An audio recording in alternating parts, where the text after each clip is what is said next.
எப்படி இருக்குன்னு பாத்துக்கலாம். All right, Bhuvneshwari 4. Read both boxes. 4.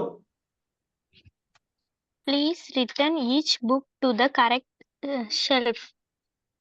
A. Put the books you use back on their sleeves.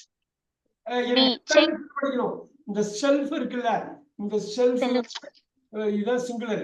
அந்த ஷெல்ஃபை வந்து B இந்த எஃப் எடுத்துட்டு பிஎஸ் போடுறப்ப ஷெல்ஃப் அந்த அலமாரி ராக்கர் படிங்க. Okay, sir. A. Put the book you use back on the shelves. B. Check that the right books are on each shelf. C. You must not take any book from the shelf. Time எடுத்துங்க. நீங்க மட்டும் புவனேஸ்வரி சொல்லுங்க, பாக்கியெல்லாம் மனசுல வச்சுக்கலாம், கேட்கிறப்ப சொன்னா போதும்.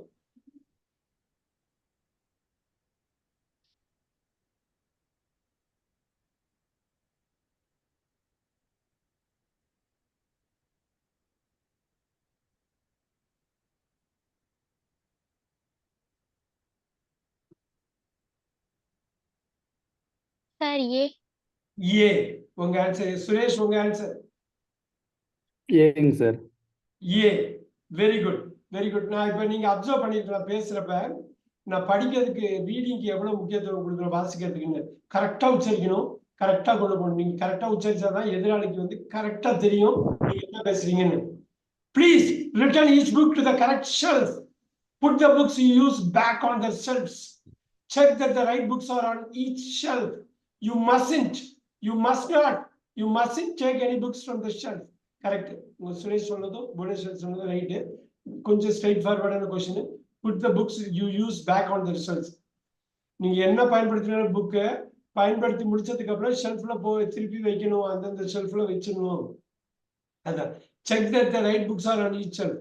ஒவ்வொரு ஷெல்ஃப்லையும் கரெக்டான புக் இருக்கான்னு செக் பண்ணுங்கன்னு சொன்னாங்க. அது நம்ம வேலை இல்லை, லைப்ரரி வேலை, நம்ம வேலை கிடையாது. You must take any books from the shelf. ஷெல்ஃப்ல இருந்து எந்த புக்கையும் நீங்க எடுக்கக்கூடாது அப்படிலாம் எதுவும் சொல்ல. லைப்ரரினா எடுப்பாங்க, போய் ரெஃபர் பண்ணுவாங்க, படிப்பாங்க. ஸோ இந்த மூணுத்துக்கும் தெளிவா அர்த்தம் புரிஞ்சுக்கணும். இது வந்து சும்மா ஆன்சர் பண்றதுன்னு இல்லை. நீங்க புரிஞ்சுக்கிட்டா ஆன்சர் உடனே வந்துடும், அடுத்த செகண்ட் வந்துடும். அந்த புரிஞ்சுக்கிறதுல தான் ப்ராசஸ். 3 கொஸ்டினையும் படிக்கணும், 3 சாய்ஸையும் படிக்கணும், என்ன சொல்றாங்கன்னு கரெக்டா கேட்டுட்டு நம்ம பண்றது பெஸ்ட், ரைட்? நம்பர் 5 சுரேஷ், இதை மட்டும் படிங்க Suresh. Number 5. Wildlife park, 30% of the ticket for groups of 10 or more. Ask at ticket office. A. You will get a discount if you buy 30 tickets. B. You will enjoy the park more if you are in a group. C. The ticket is more expensive if you are alone. நல்ல time எடுத்துங்க, எல்லாரும் மைண்ட்ல வச்சுங்க, என்னன்னு பார்த்துட்டு சொல்லுங்க, கரெக்டா சொல்லுங்க பாப்போம். எகைன் அண்டர்ஸ்டாண்டிங்ல தான் ஒரு லாங்குவேஜை நம்ம உள்ள கொண்டு போய்க்க முடியும்.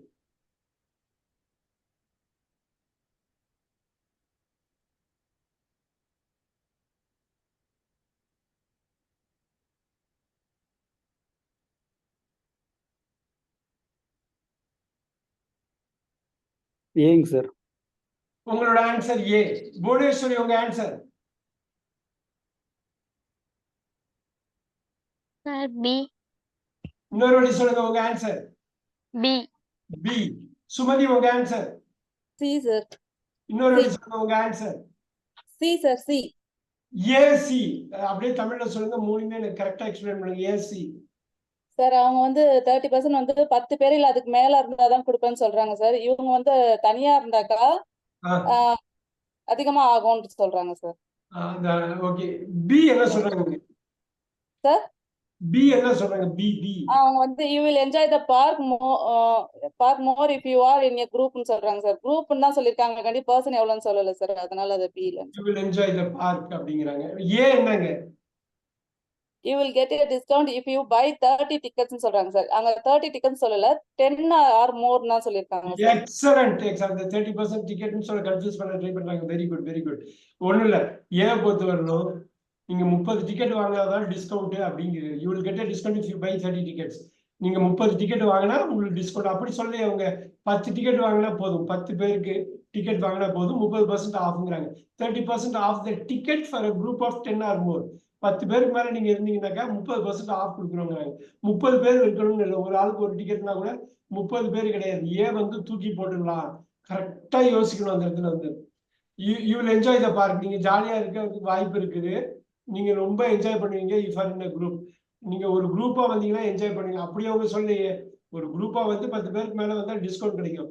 ஒரு ஆள் போனாலும் என்ஜாய் பண்ணிக்கலாம், 2 ஆள் போனாலும் இது தனிப்பட்ட ஒரு ஆளோட என்ஜாய் பண்றது.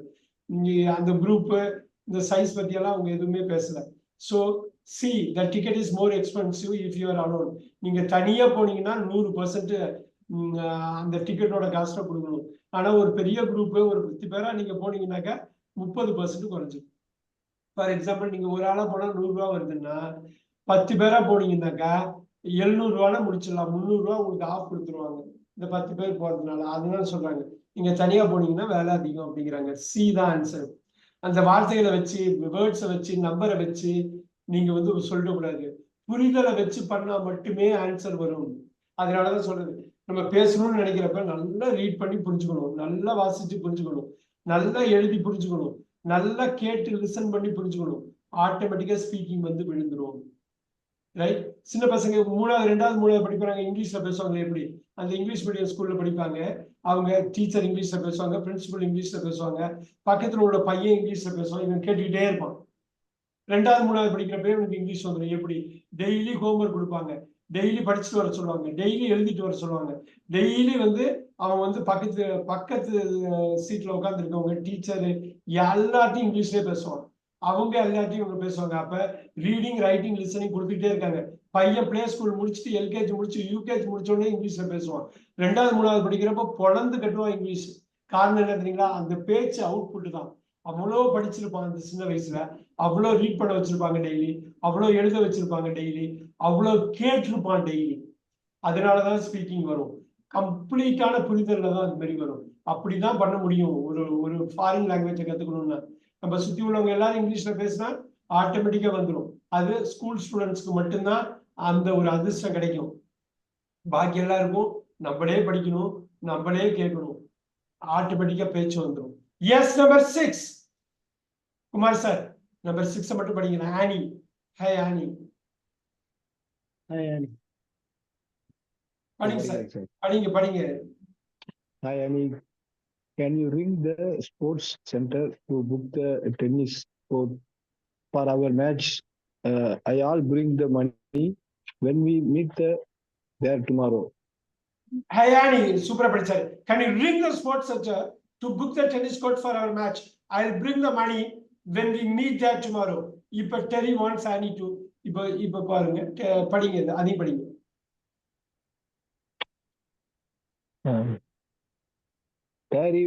Terry wants Annie to pay for the tennis court. Give him some money. Make a phone call. நீங்க நல்லா டைம் எடுத்துட்டு பண்ணுங்க. Don't worry.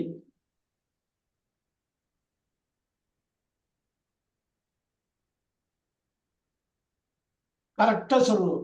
ஈஸியா ஸ்லிப் ஆயிடும்.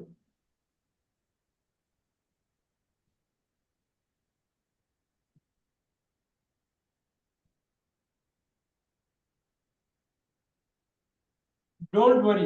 தப்பா போட பரவாயில்ல, போயிட்டு போகுது. நம்ம இதை கத்துக்கிறதுக்கு தான் இங்க வரும். எதை பத்தியும் கவலை இல்லை.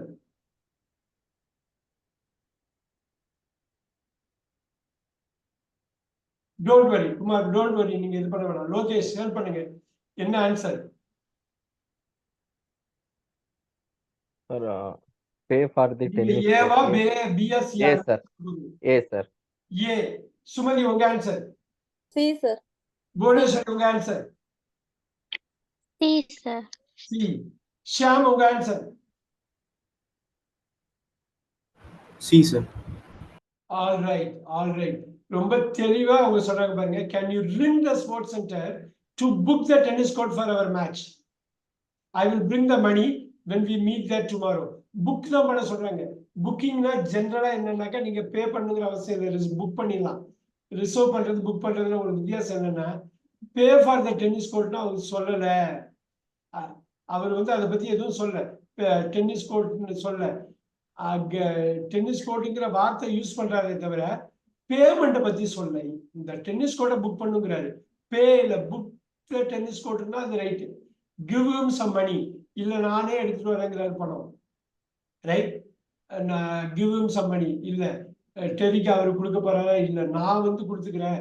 மேக் எ ஃபோன் கால், இதுதான் கரெக்டா இருக்கும். எனக்கு can you ring, sports centre இது பண்ணி கால் பண்ணி புக் மட்டும் பண்ணி வச்சிரு, நாளைக்கு நான் பணம் எடுத்துட்டு வந்துடுறேன், நாளைக்கு நான் பணம் எடுத்துட்டு வந்துடுறேன், புக் மட்டும் பண்ணு. ஸோ இந்த இடத்துல புக்கிங்கிறது மணி இன்வால்வ் பண்ணல, அந்த கால் மட்டும் நீ பண்ணிடு அப்படிங்கிறாங்க. ஸோ ஏக்கு சிக்கு வர்றப்ப இந்த பேவை பத்தி நம்மளுக்கு ஷூரா தெரியாது, சி தான். இது கொஞ்சம் கஷ்டமான ஒரு ஆன்சர் தான், நம்மளால ஜீரணிச்சுக்க முடியாது. ஆன்சர் வந்து சி தான், ஏ கிடையாது.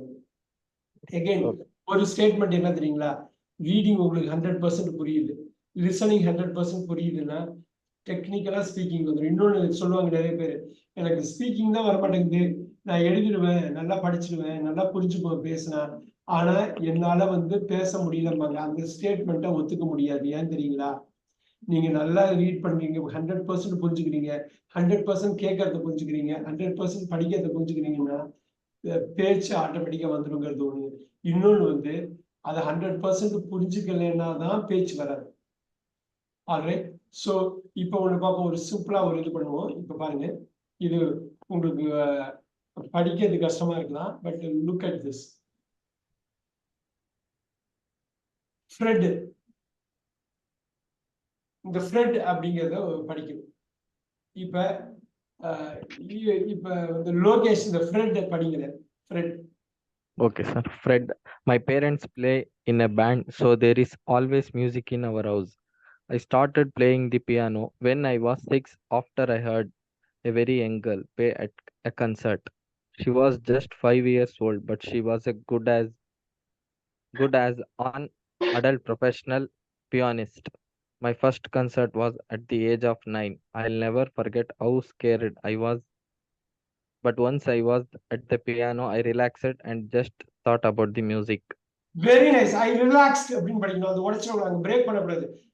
ஐ ரிலாக்ஸ்ட், ரிலாக்ஸ்ட் அது படிக்கணும். அது அருமையா படிச்சாரு. நான் 8 out of 10 கொடுப்பேன் அவரோட ரீடிங்க்கு. இந்த எக்ஸசைஸ் வந்து ரீடிங், அண்டர்ஸ்டாண்டிங், அப்புறம் ஆன்சரிங் எல்லாமே இருக்கும். இப்போ பாருங்க, my parents play in a band, so there is always music in our house. பாருங்க, இந்த ஆல்வேஸ் அப்படின்னு அடிக்கிறப்ப எப்பயுமே always music in our house. I started playing the piano when I was 6 after I heard a very young girl play at a concert. Concert படிக்கக்கூடியது concert. She was just 5 years old, but she was as good as an adult professional pianist. My first concert was at the age of 9. I will never forget how scared I was, but once I was at the piano, I relaxed and just thought about the music. All right. இது நல்லா ஞாபகம் வச்சுக்கோங்க. இது ஒரு வாட்டிக்கு 2 வாட்டி படிக்கிறப்ப உங்களுக்கு idea வரும். ரொம்ப சிம்பிளான ஒரு லாங்குவேஜ் தான் கொடுத்துருக்காங்க. ஷாம், இதை ஒரு வாட்டி படிச்சுங்க ஃப்ரெண்ட. Yes, sir.